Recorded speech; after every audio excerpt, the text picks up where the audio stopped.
sir. The next episode is gonna be best of 2018. You know, so y'all know how I do it. I get crazy with that shit. Next up, our next interview is the man to the left of me, Big Motherfucking Tone in the motherfucking building. Good, yo? What's good? What's good, my G? Just chilling, How you man. You feeling, know man? what it is. How you feeling? We here, man. Feeling great, man. It's great to be here with y'all, man. You know, I got mad love for y'all. Y'all are family at this point. You know, and it's just it's a beautiful thing to be able to kind of share a little bit about ourselves for the viewers and the listeners out there. You know? So go ahead and tell the good people what you do, man, both ways. Well, first and foremost, just kind of to pay the bills. I've been managing a gym now for a couple years now, since we've been in Denver, pretty much. So I'm doing that. You know, it's cool, pays the bills, makes some good money. I'm technically the sales manager, so make a lot of commission and shit like that. You know, it's a good little gig, but that's just to pay the bills, put the roof over the head. You know, my real passion, my real dream and endeavor is as far as all of us here, as well as the music. You know, that's what we grinding for. So as far as what my involvement really entails in Fifth Dimension, I am a songwriter, MC, you know, rapper, trying to get to the point where I can call myself a singer. Not quite yet, you know, but that's one thing that I want to develop in my repertoire. And then, you know, I'm a drummer as well. That's really how my music involvement in general got started, but I'm sure you'll probably ask some questions about that a little bit later on. Let's dip into it, man. Tell me about your music background. Well, music was really something that was in the household growing up. Without getting too in depth, my mom was, she has her bachelor's degree in dance education, so she's always been huge into the arts. She actually performed for Showtime USA, which is a semi-professional theater troupe that performs, and so she would dance and sing in musicals and whatnot. She would perform, you know, classics, Oklahoma and stuff like that, you know. So I always grew up as a youngin', just kind of involved and around and listening and seeing a lot of musicals. You know, Sound of Music, West Side Story, My Fair Lady. I mean, the list goes on and on and on. It's crazy. So that was kind of one thing. My sister is also, she's older than me, almost by 5 years, and so she started playing piano at like the age of 8 or something like that. So I was just a youngin', and she was already playing piano in the crib. A few years later, she actually got into saxophone, and she did alto sax as well. So, again, excuse me, at a very young age, I had a lot of exposure to music in general. My mother liked a lot of classic rock, a lot of oldies, Elvis. She liked Marvin. She liked Michael Jackson. She liked Stevie Wonder. My pops was more like the blues guy. You got a chance to hear a little bit of that from Danger earlier, and kind of some of the influence. He was a classic rock and a blues guitarist, and he could just shred that thing, man, like nobody's business. It was really crazy seeing him play. And he could also hold it down on bass, and he could also just shred the fucking harmonica, believe it or not, man. You don't meet a lot of cats this day and age that really play harmonica. Yeah. But that motherfucker could just make it cry as well. He was just a musician. For real, yeah, just a well-rounded musician, man. So it was cool seeing that. And you know, those of you that don't know me, you know, Pops was kind of locked up a little bit growing up. He got out while I was like in middle school, whatnot, and kind of had that influence through high school. So really, I didn't get a whole lot of his influence until, again, my middle school years and on. But that was a huge impact when he was there, and not only in my life, but like I said, Danger's life as well too. Absolutely. I started personally getting into percussion in 5th grade. My mother put me in band class at the school, whatnot, and real quickly it turned into something that it was evident that I had a little bit of talent in. I started to progress. My mother actually got to the point where she wanted to put me in private lessons because I was doing so well. So did that. I was blessed and fortunate enough to have that outlet. And ended up doing all the festivals and this, that, and the third, and the list goes on. I did a lot of stuff. Had an opportunity when I was 15 to record for a Native American Grammy Award winner. Her name was Yolanda Martinez. Actually, true story. That was the first shit that I ever really got to say I did. And that was pretty cool. I actually laid that down on CD. I laid 6 tracks for her on the full drum set itself. So that was really my early involvement kind of in music itself. The whole rap thing wasn't really huge until a little bit later on. That's fucking amazing, man, because when I meet you, you know, I don't really know shit about you, you know what I mean? And you just kind of start rapping, you know, and I'm like, it's nice, you know. And then as I start getting to know you more, you know, I start finding out, I'm like, okay, so we got a real background, you know, which is crazy, you know, because it's so different from what I've done. Right. I mean, so Right. So coming up in that, what were some of your favorite, like, just albums or music growing up when you were a kid? You know, the craziest thing, bro, believe it or not, is my first favorite artist of all time that was a personal favorite that I chose was actually Elvis Presley, true story. And I was like in 3rd, 4th grade, and for whatever reason, I was just, Jailhouse Rock, oh goodness, it's Heartbreak Hotel. Sorry, it's been a minute since I've listened to Elvis, but there was just certain, I don't know what it was, just his way with the ladies. My mother grew up in the church as well too. She grew me up in the church, and so he was really close to his mother. And just I don't know what it was. Something really kind of made me latch on to Elvis. First artist that I ever said. I distinctly remember it was 5th, 6th grade. I ended up kind of getting exposure to 50 Cent for the first time, and I distinctly remember hiding an album under the mattress because my mother was just totally anti all that, you know. And that was my first kind of exposure to some hip hop. Was my mother didn't approve of that. She was down with most other genres, but really not the hip hop rap scene. She just thought at that point, you know, she just thought it just wasn't really music for the household that she wanted me listening to. So that was kind of my first 50 exposure, you know. So tell me about when you started rapping now. Well, you know, I once I started getting into high school athletics, is really when I started really getting more heavy into the rap scene personally. I like to use it to, you know, once you get into high school and you're varsity and you're traveling and whatnot, you got a lot of time on the bus. And for me, listening to music was that. I had the Walkman. Back when everybody had iPods, let that be known. I was so old school. I was still using a Walkman when everybody had an iPod or the iPhones when they was out. But I'd be there with my CDs and everything and just kind of getting hyped before the game or whatever. And that was when I really started latching on to hip-hop, because that was when I felt that I could relate to a lot of the words. And I loved the beats already themselves from the music, you know, just because I was a drummer, I was a percussionist, so I was already attracted to the beats. Started doing the first writing I ever did was class projects, to be honest. We had a couple of class projects like sophomore, junior year, or junior, senior year, I forgot what it was. With Danger, to be honest, man, that's how far back we go, and even past that as well, because we were in a band before. But and that's really what it was. I did like 2 different songs for school that I actually wrote as a little project, and that was that. You know, and we would get high and do stupid shit and freestyle, but there was nothing really serious that I was doing, you know. And I didn't really get into the rapping thing hard until I got back from my 2nd year at college.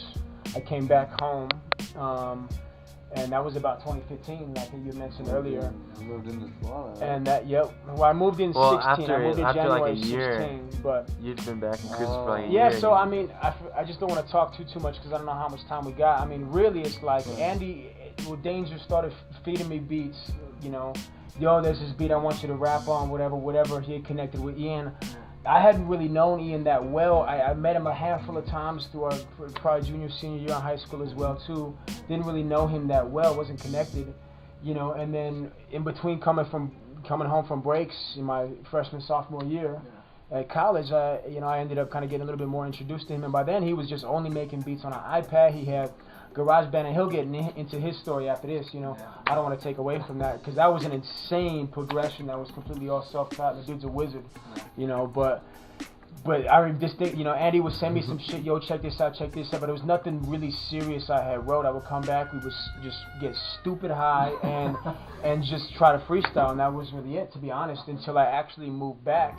And by that time, after my 2nd year in college, going into my 3rd year, that was when really Ian, Icy Beats had really started, you know, and he had his actual first computer. He had if I'm not mistaken, the free version of Ableton, so it was a little bit limited, but he had the access to that, you know. And then shortly after that, Danger ended up going in and paying cash, laying down for a mic for Icy to have, and that was kind of the beginning of what it was. And by then, you was already connected, you was buzzing.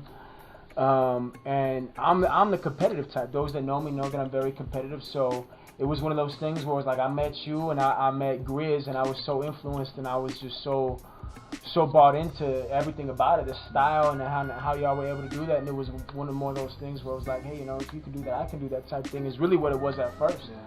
And that's what got me into it. And then just like the love that y'all supported was then, like, you know, it grew into like the little crew and clique. But at first it was more like a competitive, like I wanna do it if you can do it type thing, and it was kind of from there it took off. Yeah, man, that type of shit defines you, man, you know what I'm saying? That makes you.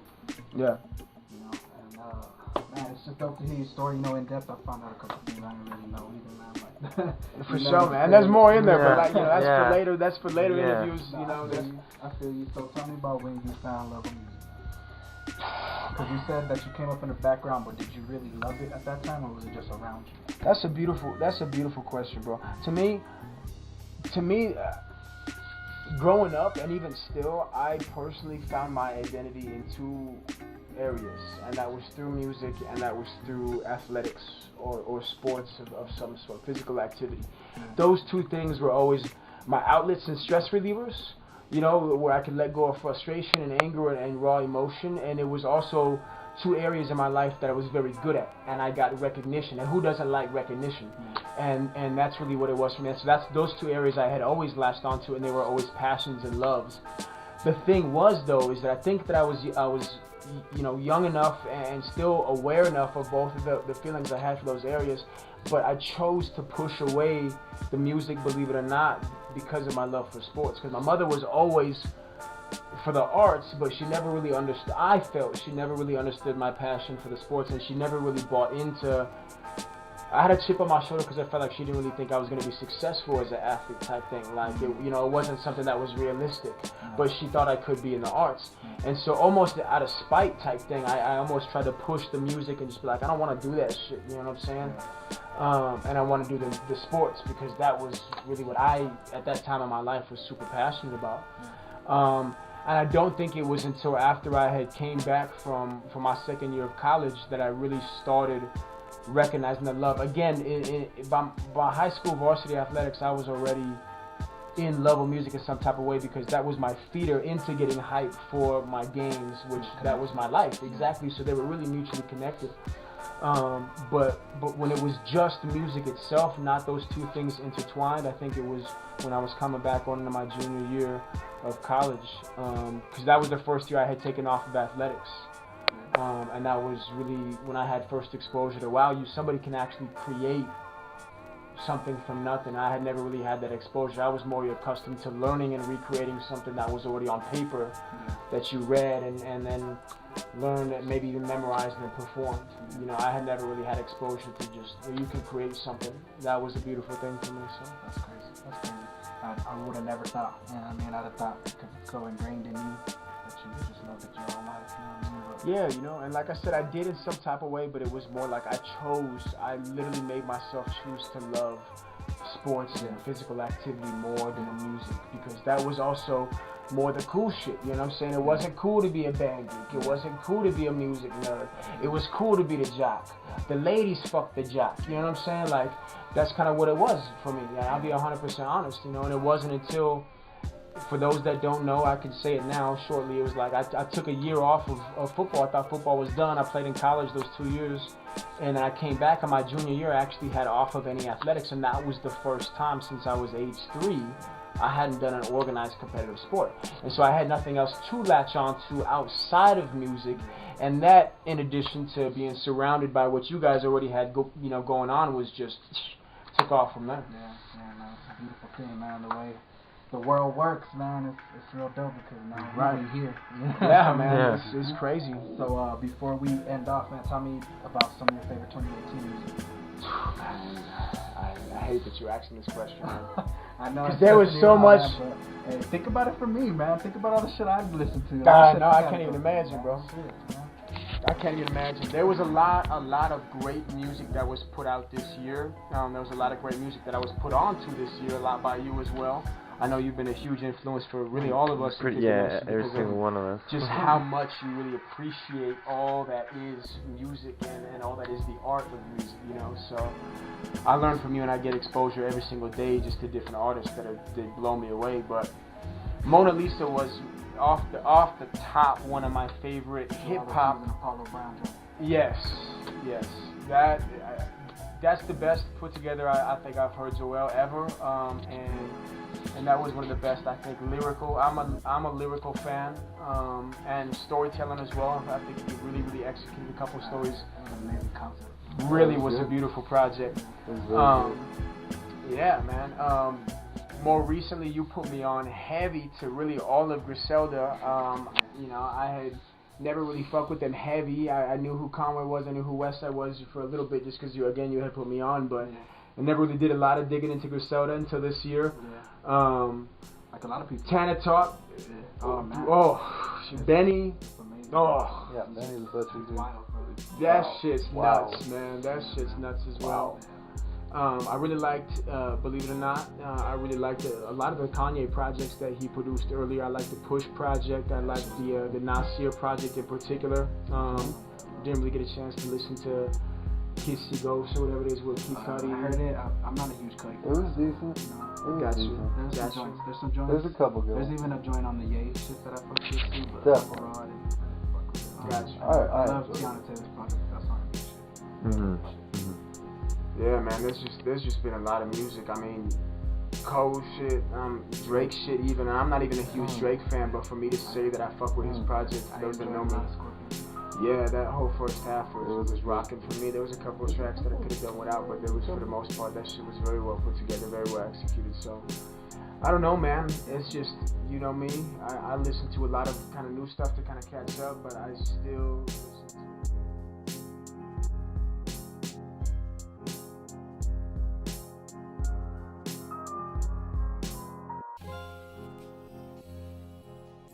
Yeah, you can say that, bro. Okay, so before I get into my next interview, I'm gonna go ahead and do a little bit of, self-promoting. I'm gonna tell you motherfuckers out there to check out the Boat music video. We put peep that. bad boy Oh, yeah. out in December, and it was a real cool. It was my first visual, I've been rapping for 13 years, and I was like, damn, that's my first music video. That shit was tight, too. Everybody seemed to have liked it. I got a lot of positive feedback, so check it out on YouTube, Zoetic Boat. And check out behind the scenes for My Time in Mind, 2025D. We're doing a lot of dope shit coming up, and just check it all out. So next up, my next interview is with none other than the motherfucking Nucleus of 5D. I would be nothing without this guy. It's true. He's very modest. He's very humble. He doesn't think much of himself. That's the We MVP. big him the fuck up because he's really dope. He's produced all of our fucking albums. Every single This one, guy, literally. Our brother, Everyone. our homie, our motherfucking boy, Ice Beat. Gonna tell him what the fuck is good. What's up, man? I appreciate the love, man. From all you. We appreciate everything you do for us. Hell yeah, man. Hell yeah. Go ahead and tell people a little bit about yourself, where you from, man, what's going on. Shit, Southern New Mexico, man. Las Cruces, where, the homies, all the homies, we grew up, shit. Okay, so we're gonna tell people, what do you do, man? Both ways. I mean, paying bills, Yeah. I grow some weed. Hey.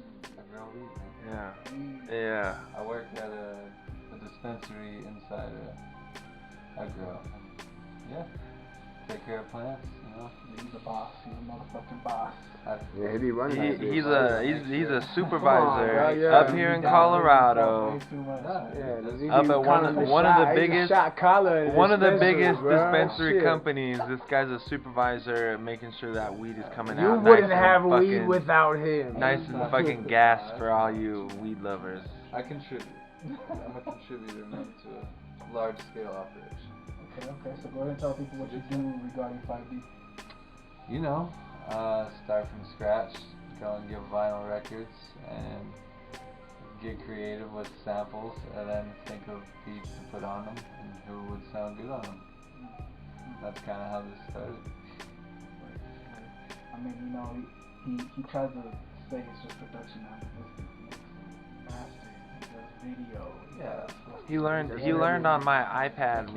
That came later. Yeah, but I mean, Process. these are the things that you do, Definitely. And For sure. our projects don't sound like shit. He's done artwork too, Regarding for sure.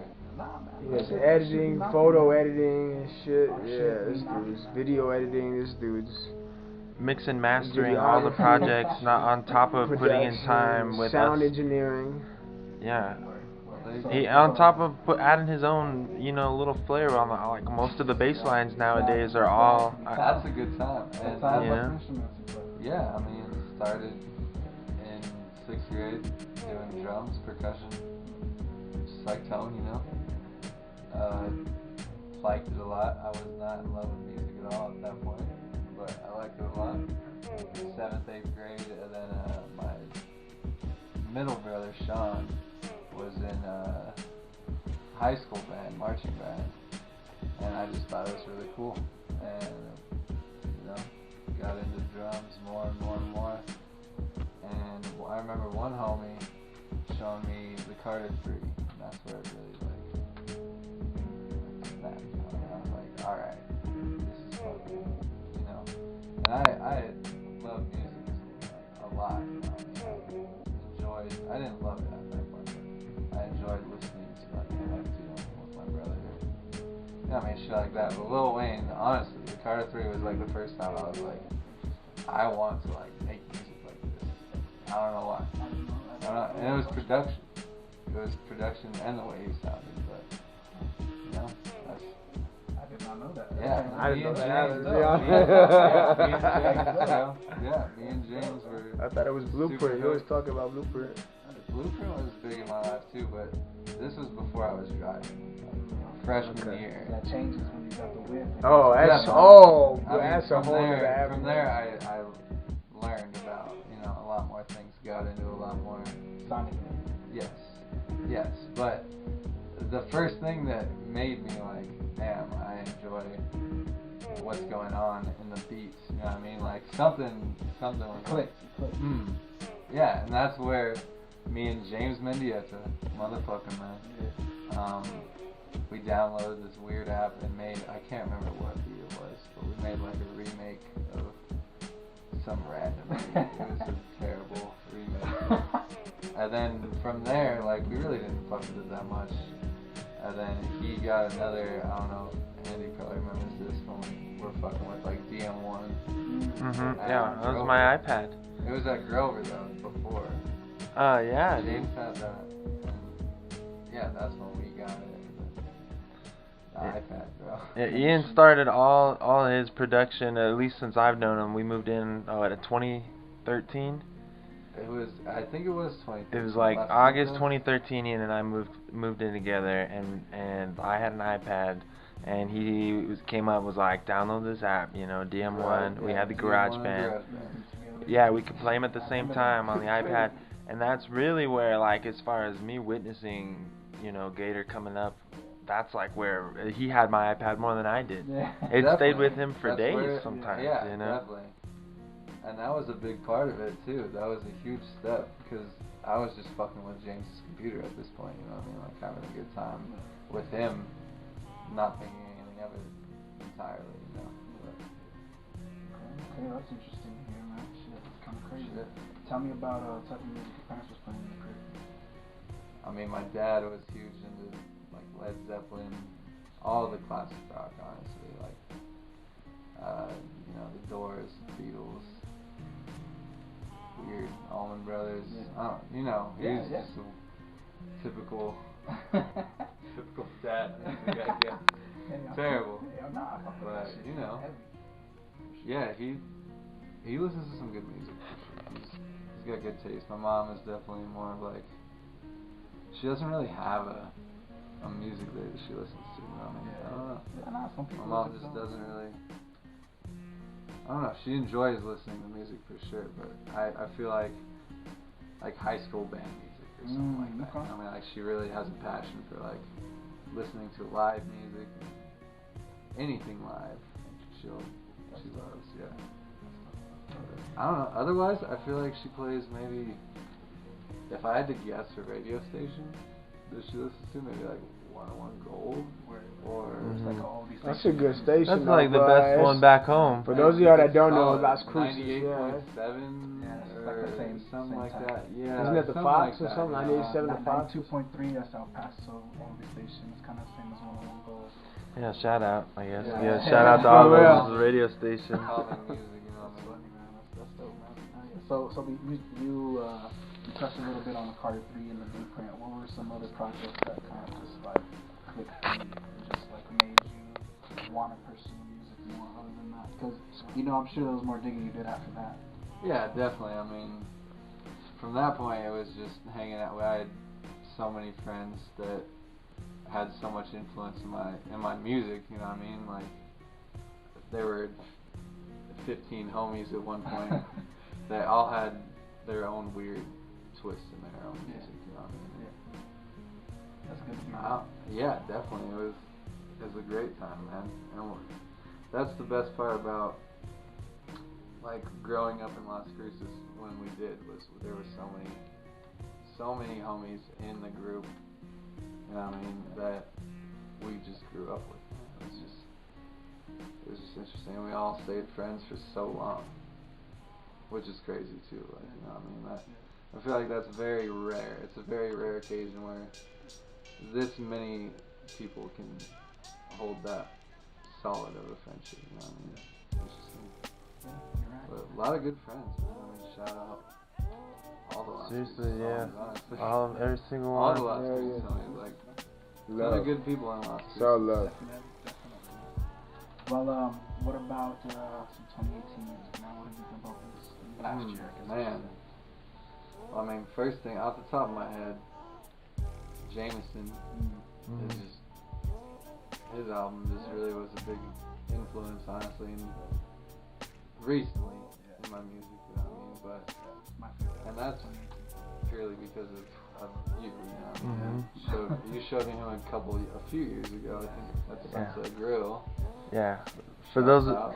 For those of you who don't know, Isaac is like the guru of music for our Isaac. group. He might not say it on his own show, so No, maybe well, it's he up He to knows us. all So, that like, is music. Well, if you listen to the Grain of Salt show, you know. Yeah. what You kind understand, of yeah. shit I'm Isaac reflects all that onto us. So, you know. Thank you guys.